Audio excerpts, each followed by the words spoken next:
update ng bayan, maasahan anumang panahon. Patuloy nating binabantayan ang low pressure area na huling namataan sa layong 180 kilometers kanluran ng Bacnotan, La Union. Meron na itong mataas na posibilidad na maging tropical depression o mahinang bagyo sa loob ng susunod na 24 oras at kapag ganap ng naging bagyo ay tatawagin ito ng pag-asa sa local name na Bagyong Maymay.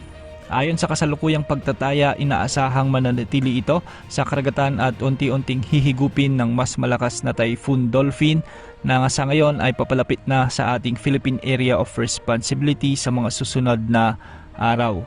Hindi naman nakikitang tatama ang malakas na bagyong ito sa anumang bahagi ng ating bansa, ngunit palalakasin nito ang habagat na magdadala ng mga malalakas hanggang sa matitinding pag-ulan, lalong-lalo na sa mga rehiyon ng Ilocos, Cordillera at Central Luzon, lalo na sa weekend. Samantala nasa labas pa rin ang Philippine Area of Responsibility ang Typhoon Dolphin. Huling namataan ito sa layong 2,095 kilometers, silangan-hilagang silangan ng pinakadulong hilagang Luzon.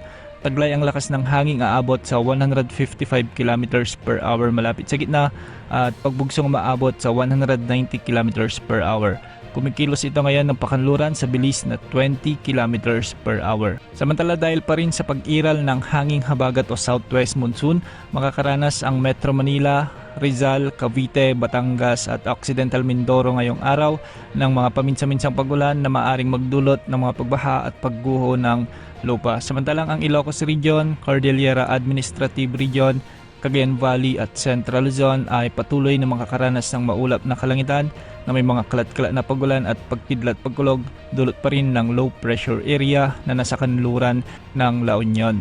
Para naman sa nalalabing bahagi ng Calabarzon, Mimaropa, Antique, Iloilo at Guimaras ay makakaranas din ng mga kalat-kalat na pagulan, dulot pa rin ng habagat o southwest monsoon. Sa nalalabing bahagi ng bansa, asahan naman ang bagyang maulap hanggang sa maulap na kalangitan na may mga pulupulong mga pagulan o thunderstorms. Mag-ingat po sa banta ng mga pagbaha at pagguho ng lupa.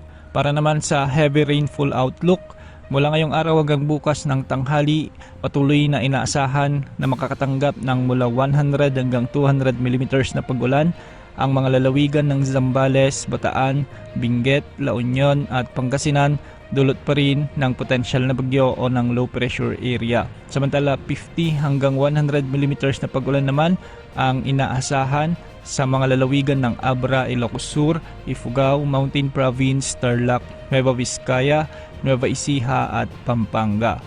Dahil naman sa habagat, inaasang makakaranas ng 50 hanggang 100 mm na pagulan ang Metro Manila, Bulacan, Cavite, Batangas at Occidental Mindoro mula ngayong hanggang bukas ng tanghali.